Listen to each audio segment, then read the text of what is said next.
Yes, please come. नमस्ते sir. नमस्ते ma'am. बैठिए। Thank you sir. क्या नाम है आपका? सर भानु प्रताप सिंह। भानु प्रताप सिंह। जी सर। और आप कहाँ से हैं? सर मैं फतेहपुर सीकरी आगरा से हूँ। फतेहपुर सीकरी से हैं। आप तो बड़ी ऐतिहासिक जगह से आए हैं। जी सर। और भानु, अपने बारे में कुछ ऐसा बताइए कि हमें आपका फॉर्म पढ़ने की जरूरत ना पड़े और हम आपसे बातचीत कर सकें। सर मैं वर्तमान में आईआरपीएस के रूम में कार्यरत हूँ। अच्छा, और कब सिलेक्शन हुआ आपका आईआरपीएस में? सर सिविल सर्विस से 2018 में हुआ था। ठीक है। सेकंड लिस्ट में हुआ था तो फॉर्म में मेंशन नहीं हो पाया है। तो इंडियन रेलवे पर्सनल सर्विस में आप हैं। जी सर। और क्या क्या बातें आपके बारे में, आपकी राय में ऐसी हैं जो बताई जानी चाहिए? सर हिंदी समकालीन उपन्यास पढ़ना मेरी हॉबी है और कबड्डी भी मैं खेलता हूँ सर। और फिजिक्स केमिस्ट्री मैथमेटिक्स में मैंने बीएससी की है और हिंदी साहित्य से एमए भी किया है। और आपदा प्रबंधन में एक 6 महीने का मैंने सर्टिफिकेट कोर्स भी किया है। तो सबसे पहले ये बताइए कि बीएससी फिजिक्स केमिस्ट्री मैथ्स में करने के बाद आपने एमए हिंदी साहित्य से किया, ये मैं कुछ समझ नहीं पा रहा हूँ। इसकी वजह क्या हो सकती है? सर मैंने ऑप्शनल के रूम में हिंदी साहित्य को सेलेक्ट कर लिया था और उसके बाद ही मैंने एमए किया था। अच्छा। जी सर, क्योंकि ऑप्शनल मैंने अच्छी तरह से तैयार कर लिया था तो मैंने सोचा क्यों ना इसमें पीजी डिग्री भी ले ली जाए तो दोनों काम एक साथ हो जाएंगे। दोनों का मतलब कि एमए भी साथ साथ हो जाएगा? एमए भी हो जाएगी और आईएएस का भी मैं। तो एमए मतलब यूं ही कर लिया आपने? नहीं सर, यूं नहीं की है, एक कैरियर बैकअप के तौर पर भी की थी। क्योंकि सर सिविल सर्विसेज में अनसर्टेनिटी होती है कि अगर सिलेक्शन नहीं होगा तो एक एज ए ऑप्शन में हिंदी साहित्य में आगे कुछ कर सकता हूँ। अच्छा, अगर आप आईआरपीएस ना बनते या सिविल सेवा में ना आते जी सर। तो फिर आप हिंदी साहित्य में अध्यापक बनते, ऐसा आपके मन में था? हाँ सर जी। इस वजह से। लेकिन जब फिजिक्स केमिस्ट्री मैथ्स आपने पढ़ाई था ग्रेजुएशन में और काफी अच्छा पढ़ा, आपके मार्क्स बता रहे हैं, कितने मार्क्स थे आपके एग्जैक्टली? सर मेरा 62% था बीएससी में। 62% मेरे ख्याल से बुरा तो नहीं है, अच्छा ही मानना जी चाहिए सर। इसको, है ना? तो फिर फिजिक्स भी यूपीएससी के सब्जेक्ट्स में है, केमिस्ट्री भी है, मैथमेटिक्स भी है। जी सर। तीन विषय जो यूपीएससी की लिस्ट में है वो पढ़े आपने, उसके बाद तीनों को ही छोड़ के चौथा विषय लिया जो आपकी पूरी बैकग्राउंड में कहीं नजर नहीं आ रहा मुझे। क्यों आपने फिजिक्स केमिस्ट्री मैथ्स क्यों नहीं लिया यूपीएससी के लिए, इनमें से कोई एक विषय? सर मैंने इसके लिए सोचा था और जैसे ही यूपीएससी के बारे में सोचा मैंने तो उसमें ऑप्शनल सब्जेक्ट लेना है। तो सर मैंने क्वेश्चन पेपर उसके देखे तो मेरा तैयारी का स्तर फिजिक्स के लिए सोचा था मैंने सर, तो उस लेवल का नहीं था। अगर मैं ऑनेस्टली कहूँ कि मैं उस लेवल पर जाके मेंस क्वालिफाई कर पाऊँ, इसलिए सर मैंने डिसीजन लिया कि ऐसा सब्जेक्ट चुनूंगा जो थोड़ा मेरा जिसमें इंटरेस्ट भी है और जो स्कोरिंग भी है। तो कुछ लोगों से मैंने कंसल्टेट भी किया, मेरे मित्र थे तो उन्होंने मुझे हिंदी साहित्य को बताया कि इसको आप ले सकते हो। अच्छा, यानी कि आप ग्रेजुएशन के दौर में बहुत अच्छे विद्यार्थी नहीं थे, इससे सरल मतलब यही हुआ? सर मैं अच्छा विद्यार्थी था लेकिन उस लेवल की तैयारी नहीं थी जो यूपीएससी की डिमांड है। जो उसके मैंने सुना था सर बहुत टफ पेपर होता है और मैंने देखा भी था पेपर। तो मैं समझ गया था शुरुआत में ही कि मैं इसमें बहुत बेहतर नहीं कर पाऊंगा और इसके लिए आपको अच्छे नंबर लाने चाहिए क्योंकि वरीयता सूची में स्थान बनाना है। तो उस लेवल की तैयारी नहीं थी सर मेरी। चलिए, फिजिक्स आपका विषय रहा है और आप यूपीएससी में रखने के मूड में थे एक जमाने में, और भानु आपका नाम है, तो मुझे ये बताएं कि सोलर एनर्जी से वाहन चल सकें और हमारी एनर्जी की अधिकांश रिक्वायरमेंट्स पूरी हो सके, ये स्थिति वास्तविक रूप में कब तक आने की उम्मीद है? और उसमें टेक्नोलॉजिकल प्रॉब्लम्स क्या क्या हैं? अभी हम क्यों उस लेवल पर नहीं आ पाते? सॉरी मैं सर। उस दिन को देख रहा हूँ कल्पना में कि कारों के ऊपर एक पैनल लगा हो जी सर। और उससे कारें सोलर एनर्जी से चल रही हैं, ट्रक चल रहे हैं, ट्रेन चल रही हैं, और हमारा एनर्जी कंजम्पशन 0 के आसपास हो गया। जीवाश्म ईंधन खर्च नहीं हो रहे हैं, पॉल्यूशन 0 के आसपास है। जी सर। ये संभावना, मतलब बाकी जो नवीकरणीय संसाधन है, ऊर्जा ईंधन है, उनके अलावा अगर इसको मैं बड़ी संभावना मानना चाहूँ सोलर को, तो ये संभावना कब तक साकार हो पाएगी और उसमें कौन कौन से बॉटलनेक्स इस समय है? सर 2022 तक हमने 100 गीगावाट का एक टारगेट भी रखा है कि हम ऊर्जा की पूर्ति 100 गीगावाट सोलर से लाएंगे। लेकिन सर इसमें जो सिलिकॉन इसमें यूज होता है तो कच्चे माल को लेकर भी प्रॉब्लम है। और सर अभी मैं रिकॉल नहीं कर पा रहा हूँ इसको लेकर टेक्निकल क्या क्या प्रॉब्लम है, लेकिन 2030 के आसपास ये सपना साकार हो सकता है सर। कि हमारी लगभग सारी ऊर्जा आवश्यकताएं वाहनों की और बाकी सौर ऊर्जा से पूरी हो जाए? ना सर, 100% सौर ऊर्जा से नहीं हो पाएगी, कुछ सौर से सब मिला के, नवीकरणीय हाँ संसाधन सर। मिला के 2030 तक आपको लगता है कि हो जाना चाहिए। जी सर। CAA के खिलाफ भी प्रोटेस्ट चल रहे हैं, आपको पता है कि दिल्ली की हालत बड़ी खराब है। जी सर। कर्फ्यू भी लग गया है और कई लोगों को मतलब बिना बात के मरना पड़ा है इस चीज में अनावश्यक रूप से। कुछ लोग कह रहे हैं कि जिस तरह से उत्तर प्रदेश के सीएम ने हैंडल किया CAA के मामले को, अगर उस तरह से दिल्ली में हैंडल करते तो दिक्कत ना आती। कुछ इसका उल्टा कह रहे हैं कि अगर यूपी वाले स्टाइल से हैंडल करते दिक्कत बढ़ जाती। आप उत्तर प्रदेश से हैं और अभी दिल्ली में हैं, केंद्र सरकार की नौकरी में हैं। जी सर। आप बताएं कि यदि आप सीएम होते, जी सर। हालांकि दिल्ली में सीएम के पास पावर्स नहीं है, एज्यूम कर लीजिए कि दिल्ली में सीएम होते जी sir. With police powers in your hands, आप इस मामले को कैसे हैंडल करते? सर जो भी ऐसी सिचुएशन सर जब पैदा होती है तो उससे पहले जो हमारा खुफिया तंत्र है तो वो हमें सूचनाएं मिल जाती हैं, तो वो इंटेलिजेंस के स्तर पर वो खुफिया सूचनाएं जुटा ली जाती, और जो एंटी सोशल एलिमेंट हैं उनको अरेस्ट कर लिया जाता सर। और इसके अलावा जो गैर लाइसेंसी जो हथियार होते हैं, जो तमंचा हैं और पिस्टल हैं, तो उनका इतना प्रशासन के पास कोई मुश्किल नहीं है कि उनका पता न लगा पाए, तो उनका पता लगाया जा सकता है और उनको जब्त भी किया जा सकता है। और इसके अलावा CCTV जो कैमरे हैं उनमें फुटेज अगर कोई भी संदिग्ध मिले तो ये प्रिकॉशंस हम पहले अपना सकते हैं। और फिर भी अगर सर हो सकता है कि दंगा हो जाए तो उसके लिए जो हमारे सुरक्षा बल हैं उनको हम प्रिपेयर पहले से कर सकते हैं और निर्देश दे सकते हैं कि अगर कोई भी घटना हो तो तुम्हें सख्ती से कार्रवाई करनी है, और उसमें एक प्रोटोकॉल का फॉलो किया जा सकता है कि किस तरह से आपको जो ताकत है वो यूज करनी है अनुपात के रूप से। और फिर भी सर अगर कोई घटना होती है तो फिर अरेस्ट करके उसको जेल में डालना चाहिए, जो भी एंटी सोशल एलिमेंट है।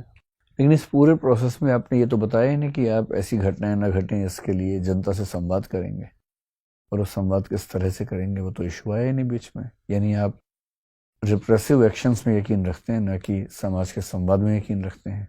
नहीं सर ऐसा नहीं है, मैं संवाद में भी यकीन रखता हूँ, और इसमें जो पीड़ित भी हैं उनका रिहेबिलिटेशन भी होना चाहिए। और ऐसे जो दंगे होते हैं तो वहाँ जो भी कम्युनिटी हैं उनसे बैठकर बात करना चाहिए, चाहे वो धार्मिक मामला हो या कैसा भी हो, तो उनके धार्मिक नेताओं से भी बात की जा सकती है। पिछले साल आपको कितने नंबर मिले थे इंटरव्यू में? सर मुझे 162 मिला था पिछले 162। इस बार तैयारी आपकी बेहतर है पहले से? जी सर। ठीक है सर। भानु प्रताप, किसानों की आर्थिक स्थिति आज से 100 वर्ष पहले जैसी थी, जैसा ये गोदान में दिखता है, क्या आपको लगता है कि उनकी स्थिति बेहतर हुई है कि बदतर हो गई है? सर 100 वर्ष से पहले बेहतर हुई है, और गोदान 1936 के आसपास की रचना है, तो उस समय जो कृषि में सिंचाई की व्यवस्था थी और ऋण की व्यवस्था थी और टेक्नोलॉजी का लेवल था, उसको अगर तुलना करेंगे तो उसमें निसंदेह बेहतर हुई है। फिर किसान आजीविका के साधन के रूप में कृषि कार्य को तेजी से छोड़ क्यों रहे हैं? आप खुद एक कृषक के पुत्र हैं, आपने छोड़ दिया ये पेशा। ऐसे बहुत सारे लोग छोड़ रहे हैं। किसान अपनी आने वाली पीढ़ी को इस पेशे में नहीं रखना चाहते। सर उसका कारण है कि जो खेती में जो इनकम होनी चाहिए वो उतनी होती नहीं है, और एक मैं हिंदी साहित्य का विद्यार्थी भी हूँ सर, तो एक पंक्तियाँ भी हैं कि उन्हें धर्मगुरुओं ने बताया था प्रवचनों में कि आत्महत्या करने वाले सीधे नरक जाते हैं, फिर भी उन्होंने आत्महत्या की, क्या नरक से भी बदतर हो गई थी उनकी खेती। तो ये बताता है कि वर्तमान में जो खेती है वो जीवन निर्वाह के लिए भी पर्याप्त नहीं है, चाहे उसमें टेक्नोलॉजी के लेवल पे उसका पिछड़ापन हो, साथ ही साथ जो कृषि विज्ञान केंद्र है वो शहरों में गाँव में नहीं है, उपज का दाम हो वो ठीक से किसानों को नहीं मिल रहा है। आपको ऐसा लगता है कि सरकार किसानों के साथ आंख मिचौनी का खेल खेल रही है, झांसा दे रही है? जिन लागत को आधार बनाकर आमदनी को 1.5 गुना करने का आश्वासन दिया गया, वो लागत तो यथार्थ लागत से बहुत कम है। सर इसमें A2+FL फॉर्मूला का यूज किया गया था, तो उसका 1.5 गुना दिया गया था। लेकिन वास्तविक लागत तो C2 है, जो कि A2+FL से काफी ज्यादा होता है। जी सर मैं सहमत हूँ उससे, क्योंकि उससे ज़्यादा भी कि उसमें लागत लगती है और उसकी रेंटल वैल्यू भी जोड़ी जानी चाहिए। तो लेकिन दूसरी साथ बैलेंस करने की जरूरत होती है, क्योंकि इन्फ्लेशन रेट बढ़ जाएगी। लेकिन अगर ये A2+FL का 1.5 गुना है तो वास्तविक लागत के बराबर भी नहीं बैठेगा। सर वास्तविक लागत के बराबर बैठ जाएगा, क्योंकि A2+FL में जो उसकी कीमत आती है इनपुट्स की, वो प्लस उसका फैमिली के मेंबर भी अगर उसमें काम कर रहे हैं तो उनको भी ऐड कर लिया जाता है, और उस पर 1.5 गुना दे दिया जाता है, तो वो लागत से तो ज्यादा है सर उससे। लेकिन जो किसान किराए पर जमीन लेकर खेती कर रहे हैं उनकी तो लागत नहीं निकल पाएगी। हाँ सर मैं सहमत हूँ इससे, क्योंकि उसमें रेंटल वैल्यू नहीं जोड़ी गई है। तो इसका मतलब बटाईदार किसानों के प्रति सरकार संवेदनशील नहीं है। हाँ सर, इस मामले में संवेदनशील नहीं है, लेकिन उनके लिए एक अभी एक्ट बनाया गया है। उसका लीज जो बटाईदारी पे लेते हैं 2016 में बनाया है सर उसको, और राज्यों से कहा गया है कि उसका अनुसरण करना चाहिए, जिससे उनके जो बटाईदार हैं उनके हित संरक्षित रह सकें और वो निश्चितता के साथ खेती कर सकें। मध्य प्रदेश में कृषि की प्रगति दर लगभग 15% 17% आ रही है। जी सर। हम पूरे हिंदुस्तान में मध्य प्रदेश का कृषि मॉडल क्यों नहीं अपना सकते? उस मॉडल में ऐसी क्या खासियतें हैं जो अपनानी चाहिए, और क्या उसके बाध्यताएं हैं कि हम नहीं रेप्लिकेट कर पा रहे हैं अन्य प्रांतों में, जैसे आपके प्रांत यूपी में? सर मैंने इसके बारे में एग्जैक्ट पढ़ा नहीं है मॉडल के बारे में, लेकिन जो कोई भी मॉडल होता है इसमें मेरी राय ये है कि वो उसकी राज्य की जो परिस्थितियां हैं उस पर डिपेंड करता है। जैसे मध्य प्रदेश में प्रति व्यक्ति जो जोते हैं वो ज़्यादा हैं, उत्तर प्रदेश के विशेषकर पूर्वांचल में कम है, तो ऐसे फैक्टर्स होते हैं, उनके आधार पर उसको अप्लाई नहीं किया जा सकता है। तो उसका इंडिविजुअल एक डेवलपमेंट प्लान होना चाहिए हर स्टेट का। ठीक है। अभी अमेरिका के राष्ट्रपति आए थे और लगातार भारत सरकार पर दबाव बना रहे हैं कि डेयरी उत्पादों के लिए भारतीय बाजार को खोला जाए। जी सर। आपको क्या लगता है कि उदारीकरण के इस प्रक्रिया में हमें डेयरी उत्पादों का आयात सरल बना देना चाहिए कि उस पर अवरोध बनाए रखना चाहिए? मेरा मानना है सर कि सरल बनाना चाहिए, लेकिन जो उसमें डेवलपिंग कंट्रीज हैं उनके हितों को भी देखना चाहिए कि जो डेयरी प्रोडक्ट हैं उनके जो उद्यमी हैं, अगर वहाँ से डेयरी प्रोडक्ट आएंगे तो वो उनके हित प्रभावित होंगे, तो उनका भी संरक्षण होना चाहिए, और साथ ही साथ ग्लोबलाइजेशन के जो रूल्स हैं उनका भी पालन। ठीक है भानु। भानु जी सर। आपने कबड्डी खेला है। जी सर। लंबे पैर, लंबे हाथ और लार्ज साइज का लंग, जी सर। इसमें से प्रायोरिटी से सजा दीजिए, कबड्डी में कौन जो है वह अच्छा माना जाएगा? सर एक बार मैं रिक्वेस्ट करूंगा दोबारा। लंबे हाथ, जी सर, लंबे पैर या लार्ज साइज का लंग्स, इसको प्रायोरिटी से अरेंज कर दीजिए। कबड्डी के लिए कौन सुटेबल माना जाएगा और कैसे? सर मैं 2-4 सेकंड सोच लूँ इस पर। जरूर। सर इसमें पहले जो लंबे पैर हैं उसके बाद हाथ को, और फिर सर लंग्स को, मेरा मानना है। क्यों? क्योंकि सर कबड्डी में एक लंबी सांस होनी चाहिए, लेकिन वो 30 सेकंड तक इनफ है। अगर कोई कबड्डी खेलता है तो वो उसको ले लेता है, लेकिन अगर उसके हाथ लंबे हैं और पैर लंबे हैं तो वो टच पॉइंट और टैकल पॉइंट ज़्यादा ले सकता है सर। और उसमें विशेषकर स्टैंडर्ड स्टाइल में तो पॉइंटों का ही खेल है, जिसके पास पॉइंट ज़्यादा होंगे तो विजेता रहेगा। आपके गांव के आसपास जी सर। आर्म्स लवर बहुत सारे हैं, हथियारों के पसंदीदा लोग। जी सर। क्या ऐसी वजह है कि वहाँ हथियारों को इतना पसंद किया जाता है? सर उसकी सामाजिक संरचना में निहित हैं ये जो हथियारों को लेकर जो प्रेम है। कुछ गैर लाइसेंसी भी हैं और लाइसेंसी भी हैं, दोनों तरह के हथियार होते हैं। क्या वजह क्या है? ऐसी क्या सामाजिक संरचना है? हमें तो जरूरत नहीं होती है यहाँ। सर पावर पोजीशन के प्रति एक लगाव देखा जाता है, और उसमें ये है कि जिसके पास बंदूक है तो एक सम्मान में समाज में उसको देखा जाता है कि उसके पास एक जो प्रतिष्ठा उसकी जो होती है वो उससे बढ़ती है, तो लोग इसलिए भी इसकी तरफ जाते हैं।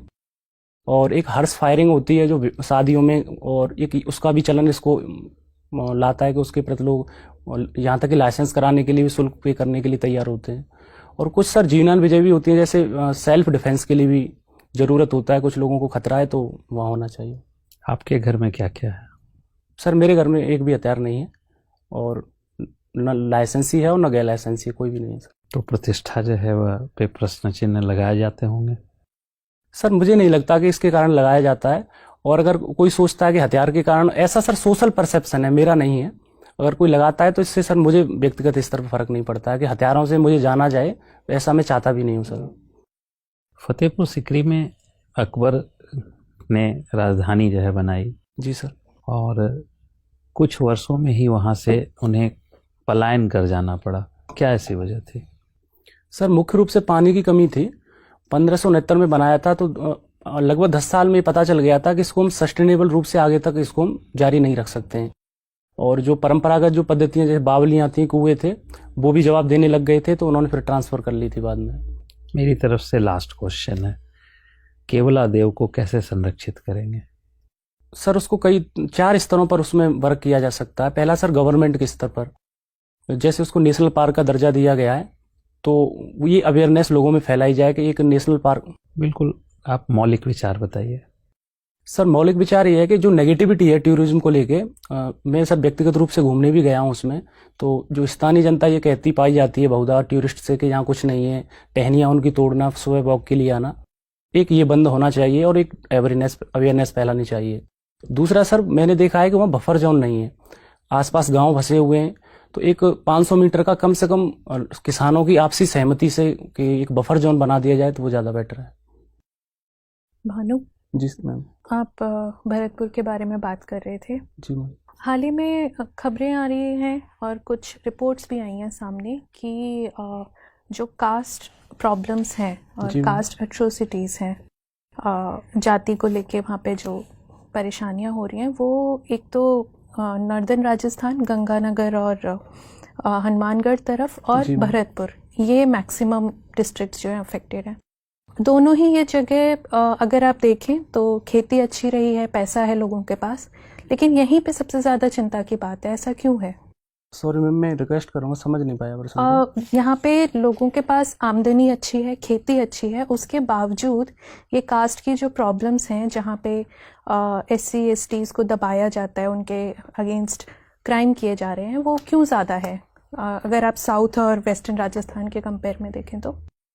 मैम इसमें इस सामाजिक व्यवस्था है उसका इसमें पहला मुख्य कारण यही है कि ये जो क्षेत्र है इसमें डोमिनेंट कास्ट है, विशेषकर जैसे जाट है और ठाकुर हैं, तो उस जो वर्ण व्यवस्था का सिस्टम है तो वो 4500 वर्ष की जो सिविलाइजेशन है, तो उससे हम इसको जोड़ के देख सकते हैं। तो ये जो वर्ण व्यवस्था है, क्या SC ST prevention of atrocities act जैसे कानून के बावजूद इतनी मजबूत है कि लोगों की जान चली जा रही है, इसमें क्राइम हो रहे हैं और अभी भी इतनी मजबूती से पकड़ बनाई हुई है? बाकी अगर हम बगल वाली डिस्ट्रिक्ट्स देखें, जिले देखें, वहाँ पे इतनी दिक्कत नहीं है। हाँ मैम, SC ST का कानून होने के बाद भी हो रहा है, तो एक तो प्रशासनिक लापरवाही है, कानून का ठीक ढंग से इम्प्लीमेंटेशन नहीं हो रहा है। दूसरा मैम समाज में अवेयरनेस भी नहीं है, एजुकेशन का लेवल भी कम है। और यहाँ पे तो एजुकेशन का लेवल अच्छा है, इन दोनों ही जगह एजुकेशन का लेवल अच्छा है, बड़े शहर आसपास हैं। मेरा मैम इसमें यह है कि एजुकेशन का लेवल एक क्वालिटीफुल एजुकेशन होती है। जैसे अभी भी गांव में मैम ऐसे पढ़े लिखे लोग मिल जाते हैं जो मेला ढोने की जो प्रथा है, मैनुअल स्कैवेंजिंग की, उसको एक नैसर्गिक अधिकार के रूप में देखते हैं कि ये नेचुरल राइट्स है उनको ही डालना चाहिए इसको, और हमें नहीं करना चाहिए। और वो पढ़े लिखे भी हैं मैम, मैं उनसे मिला भी हूँ, तो ये वो एजुकेटेड भी हैं, उनको ये नहीं कह सकते कि वो एजुकेटेड नहीं है। तो इस तरह की जो विकृत सोच है वो अवेयरनेस उस लेवल पे नहीं है कि हमें एक ह्यूमन राइट्स के लेवल पर एक हम कहीं ना कहीं ऐसा भी नहीं मान सकते कि जब पैसा ज़्यादा आ जा रहा है लोगों के पास तो ये घटनाएं ज़्यादा बढ़ रही हैं? कहीं ना कहीं ये इकॉनमी से रिलेटेड है। जी मैम, मैं मानता हूँ इसको भी, और पैसा आने से कानून का दुरुपयोग होने की संभावना भी बढ़ जाती है। जैसे कि करप्शन के मामले में 80वां स्थान है भारत का, जो बताता है कि सार्वजनिक संस्थानों में करप्शन रेट है। तो अगर कोई घटना होती है तो वहाँ करप्शन होता है, तो उसके कारण भी ये तो कमजोर मतलब होता है। ये इन जिलों में ज़्यादा करप्शन है और यहाँ पे जो पुलिस है या जो भी अधिकारी हैं वो लिप्त हैं इनमें, जो लोग कर रहे हैं उनके साथ? मैम सब नहीं है इसमें, मेरा मानना है, लेकिन करप्शन है। जैसे कि जो रिपोर्ट कहती है ट्रांसपेरेंसी इंटरनेशनल की, कि एशिया प्रशांत क्षेत्र के जितने भी देश हैं उसमें भारत का पहला स्थान है करप्शन में। वो तो भारत का हो। हाँ मैम, पार्टिकुलर उस स्टेट की बात नहीं है, वो सब जगह इसको देखा जा सकता है। ठीक है। आपका नाम भानु प्रताप है। जी मैम। आप आदित्य L1 के बारे में कुछ बता सकते हैं? जी मैम, ये इसरो द्वारा छोड़ा जाएगा इसको, मिशन को, और सूर्य की ये कोरोनोस्फीयर का अध्ययन करने के लिए भेजा जाएगा, और पहला मिशन है। इसमें L1 क्या है? मैम ये लेग्रांजे पॉइंट्स हैं L1। ऐसे कितने पॉइंट्स हैं? मैम ऐसे 5 पॉइंट होते हैं, L1 L2 L3 और L5। L4 और L5 5। ये पॉइंट ऐसे होते हैं जहाँ ग्रेविटेशनल फोर्स बराबर हो जाता है दो पिंड्स का। जैसे कि अगर इस L1 आदित्य L1 के मामले में देखें तो पृथ्वी का और सूर्य का ग्रेविटेशनल फोर्स बराबर हो जाएगा इस जगह पर। ठीक है, thank you. Bhanu ji sir. Bhanu, अपने नेशनल डिजास्टर मैनेजमेंट में सर्टिफिकेशन कोर्स किया हुआ है? जी सर।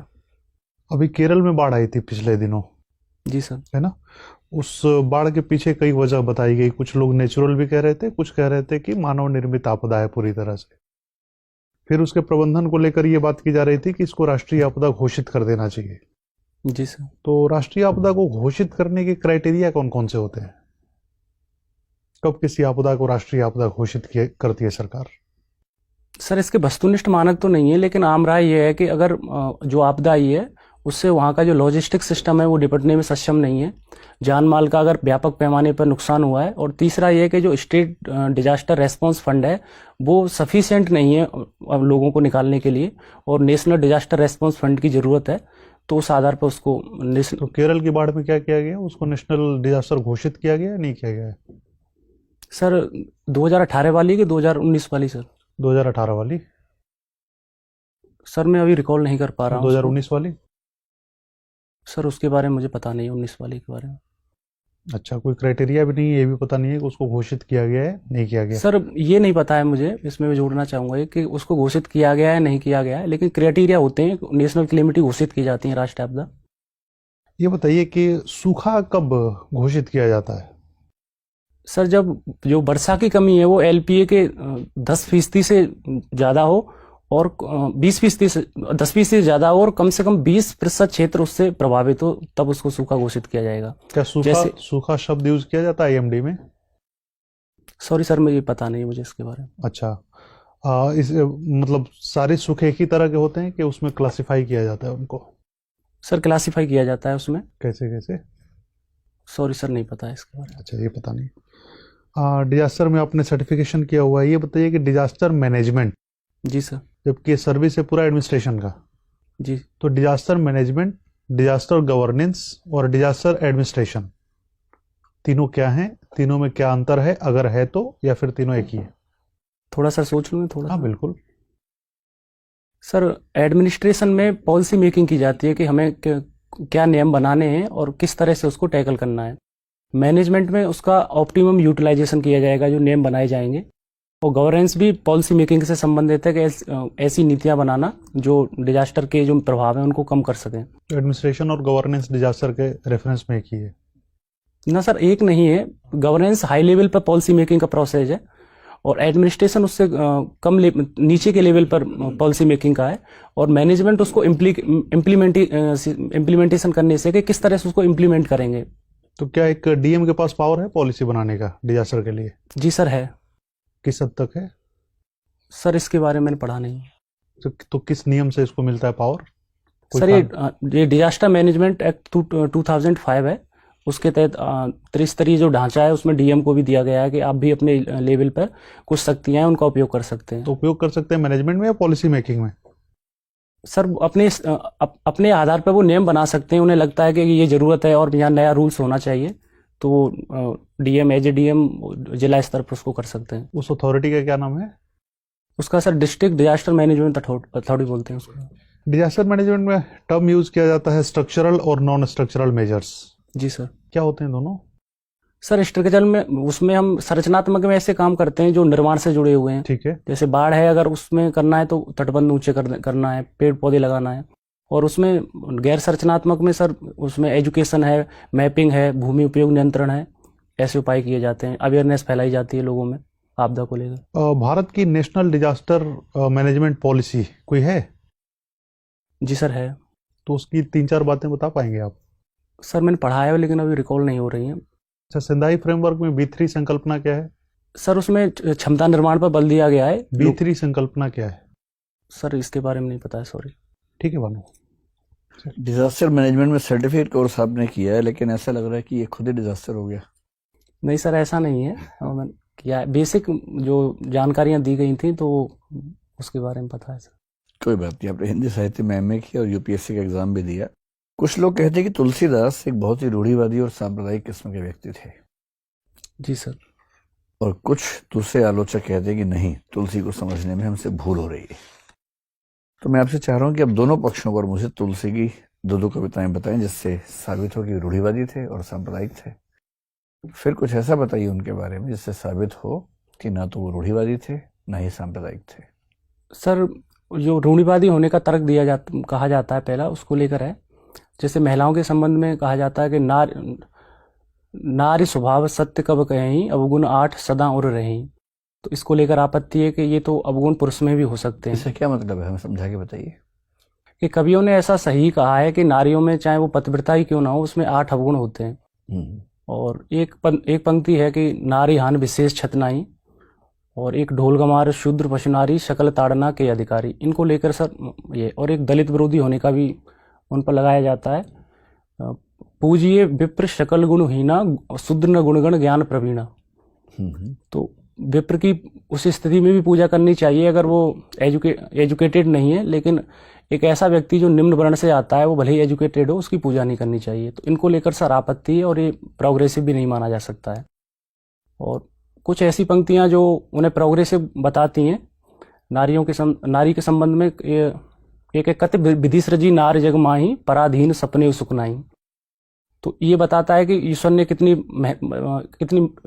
एक मेहनत करके नारी को बनाया है, और शादी के बाद वहाँ उसको सुख नहीं मिलेगा। तो एक अपने समय से आगे की बात है कि वैवाहिक संबंधों में भी पराधीनता हो सकती है।